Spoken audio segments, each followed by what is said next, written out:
Mahmood, Yakubu, Omokri, Grace Bent, others in Senate for ambassadorial screening. AFCC to charge Ngige to court. FCC PC seals Ikeja Electric for violating consumer rights. And on the foreign scene, Myanmar junta airstrike on hospital kills 31. Good evening. This is News Update on Trust TV. I am Chiamaka Mafo. Thank you for joining us. Several ambassadorial nominees, including Reno Omokri, Senator Grace Bent, and former Aviation Minister Femi Fani-Kayode, appeared before the Senate on Thursday for screening at the National Assembly. Also present were former Interior Minister Abdulrahman Dambazo, immediate past INEC Chairman Mahmood Yakubu, and former Enugu State Governor Ifeanyi Ogwuanyi. Among the attendees were 2 former ministers, a former Chief of Army Staff, 2 serving ambassadors, and several lawmakers, including Vice Admiral Ibok Ete Ibas, Senator Ita Enang, and Senator Nora Dodut. Following brief introductions, some nominees were asked to take a bow and leave in line with Senate tradition. The screening comes after President Bola Tinubu submitted a 32-person list of ambassadorial nominees to the Senate on November 29 for confirmation. My name is Mahmood Yakubu, former Executive Secretary, Tertiary Education Trust Fund, TED Fund, and former Chairman INEC. Committee, my fellow nominees. My name is Right Honorable Ifeanyi Ogwuanyi, a 3-time member of the House of Representatives, member of the 5th Assembly, 6th Assembly, and the 7th Assembly, and then a 2-time governor of Enugu State. You're more than qualified. Take your bow and go. Thank you very much. Yeah. Next. I especially recognize my senators, distinguished Senator Niek Bass. No long introductions. Just Senator Ita Enang. I was a member of the State House of Assembly. I served in this National Assembly for 12 years in the House of Representatives. You are more than qualified. Take your bow and go. Thank you very much. And I was advisor to the President of the National Assembly. Thank you very much. Thank you. Thank you. Now, the Economic and Financial Crimes Commission, EFCC, is expected to charge former Minister of Labour and Productivity and former Anambra State Governor Chris Ngige to court on Thursday. Ngige was whisked away from his Abuja residence on Wednesday by about 20 EFCC operatives from the Commission's Wuse to Zonal office. A family source alleged he was not allowed to change clothes and was taken away wearing his pajamas. The former minister had been on administrative bail after earlier honoring an EFCC invitation and submitting to questioning. He had been asked to return his travel documents. However, while traveling to the United States for medical reasons, Ngige reportedly misplaced his passport during a stopover in the United Kingdom and was forced to return home using emergency travel documents issued by the Nigerian High Commission in London. Upon his return to Abuja, he drafted a letter notifying the EFCC of the lost passport, but sources say he was arrested before he could submit it. Ngige is said to have expressed surprise at the arrest, insisting that he had not violated his bail terms and had cooperated fully with investigators. He's expected to be arraigned in court where his lawyers are likely to apply for bail. A federal high court in Abuja has dismissed a no-case submission filed by former Minister of Power, Sele Momon. Justice James Omotosho ruled on Thursday that the EFCC had established a prima facie case against the ex-minister, who is standing trial on a 12-count amended charge bordering on money laundering and conspiracy involving 33.8 billion naira meant for the Zungeru and Mambila power projects. The EFCC had called 17 witnesses and tendered 43 exhibits before closing its case. Merman, who pleaded not guilty, argued that the prosecution presented no credible evidence, but the court held that he must enter a defense, noting this does not imply guilt. Justice Omotosho adjourned the matter to February 23, 2026 for Merman to open his defense. The Federal Competition and Consumer Protection Commission, FCCPC, has sealed the facilities of Ikeja Electric for violation of consumer rights. FCCPC's Director of Surveillance and Investigation, Bola Adeyinka, said the move was in line with the Federal Competition and Consumer Protection Act, FCCPA 2018. According to the FCCPC, the Nigerian Electricity Regulatory Commission, NERC, issued a binding decision directing Ikeja Electric to unbundle a maximum demand account into 20 non-maximum demand accounts to recognize each of the 19 residential units and a service point owned by the complainant as separate customer units, and to provide the required metering and connection. The FCCPC said it engaged Ikeja Electric several times, including notifying it of an outstanding NERC decision. According to the Commission, it issued a directive to the company in April 2025 on the steps required and the timelines for compliance. As of the time of publishing this report, Ikeja Electric has yet to comment on the matter. Operatives of the Independent Corrupt Practices and Other Related Offences Commission, ICPC, on Thursday reportedly stormed the IHS Towers office in Wuse to Abuja, causing major disruption and panic within the building. Eyewitnesses say the operatives threatened to open fire and confiscated more than 40 mobile phones, laptops and smart watches from staff members. The raid occurred during the World Human Rights Day presentation being delivered by Amnesty International personnel. Sources at the scene said ICPC operatives prevented anyone from leaving or entering the premises, effectively holding Amnesty International staff members hostage inside the office. At the time of filing this report, Amnesty International staff members were still said to be trapped in the building.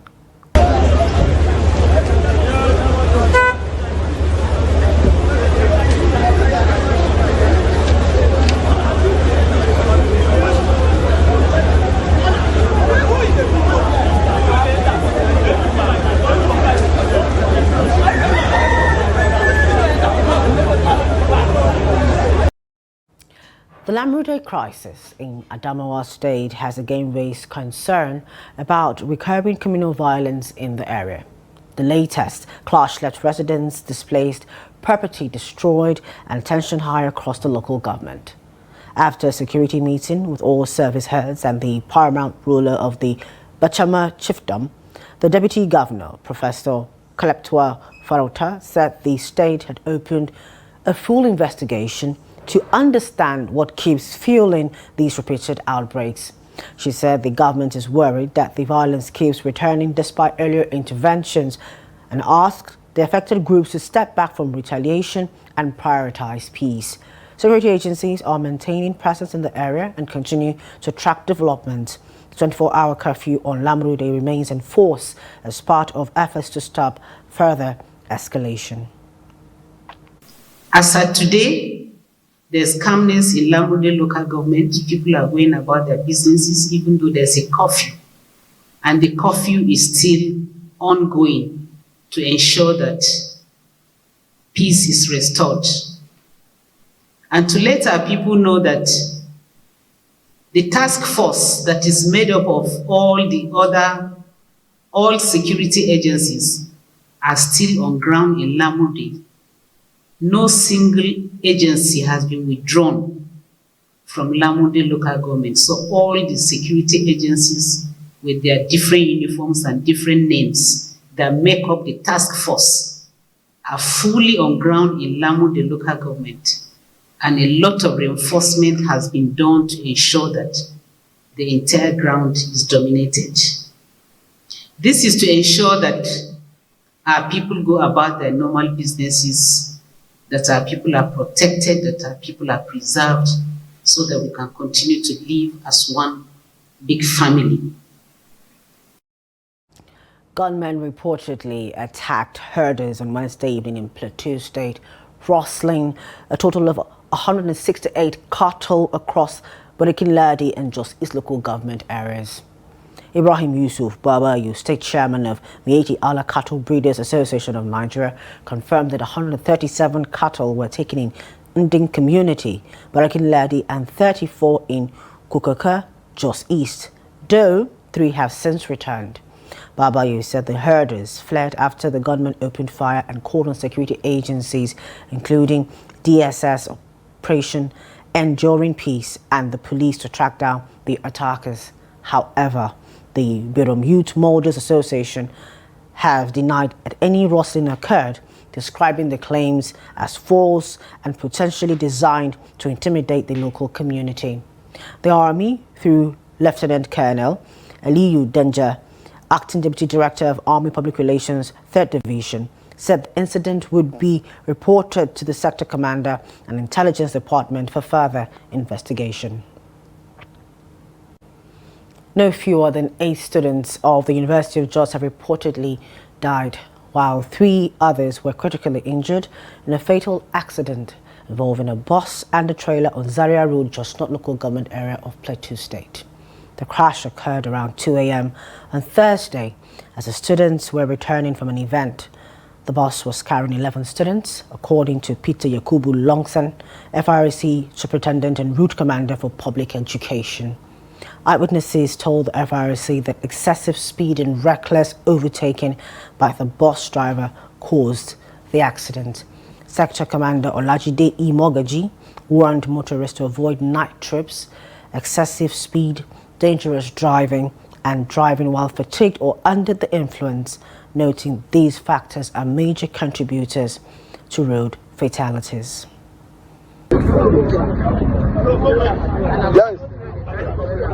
Yes, sir.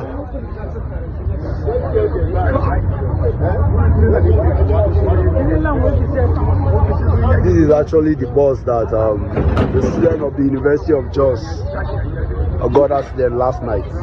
God have mercy. God have mercy. God have mercy. To more stories, the federal government says it is recording strong progress in fixing Nigeria's primary healthcare system. Speaking at the agency's quarterly media briefing on Tuesday in Abuja, the leadership of the National Primary Healthcare Development Agency says thousands of primary health centers are now undergoing revitalization nationwide. Amina Ibrahim tells us more. The executive director of the NPHCDA, Dr. Muyi Aina, presented what he described as a solid scorecard on Nigeria's primary healthcare reforms. He says renewed political commitments, policy reforms, and higher federal funding are driving the improvements. A couple of months ago, the coordinating minister set out essential commodities, reproductive health commodities, maternal, newborn, and child health commodities to all of the 774 local governments in Nigeria. It's not enough, but I think it's important that we emphasize again that these are interventions by the federal government to bridge gaps.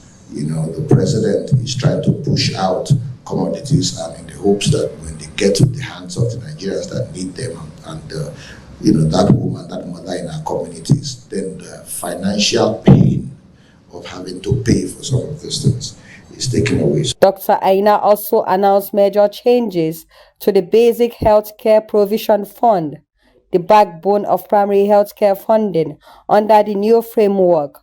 Funds go directly to health facilities with strict transparency rules and performance-based incentives for health workers. He confirmed that 31 states have passed accountability checks and are cleared to receive their third quarter disbursements. What we call low volume facilities, which is sort of the bottom 75 percentile of facilities in every state, will get 600,000 naira per quarter, while the higher volume ones will get 800,000 naira per quarter.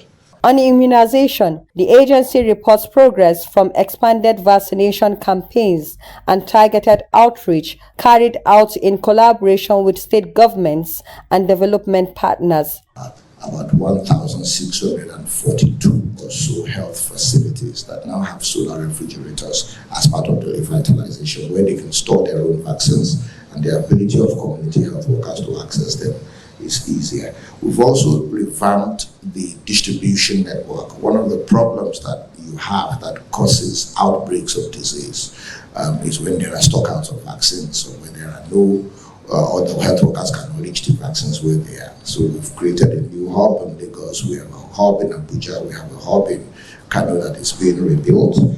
Despite the scale of gaps still facing the sector, the agency says the foundation for a more responsive primary healthcare system are now in place. Amina Ibrahim, Trust TV. Nigeria's tertiary education system still struggles with limited admission slots, rising tuition cost, and a widening skills gap.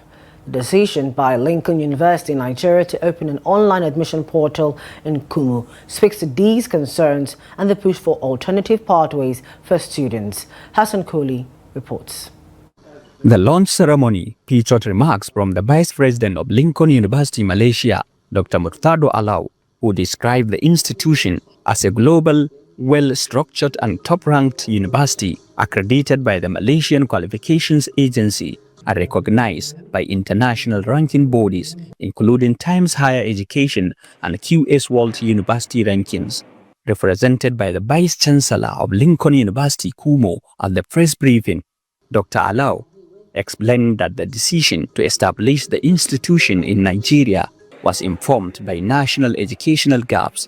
He noted that many Nigerian students are hindered by high tuition fees and stringent admission requirements abroad.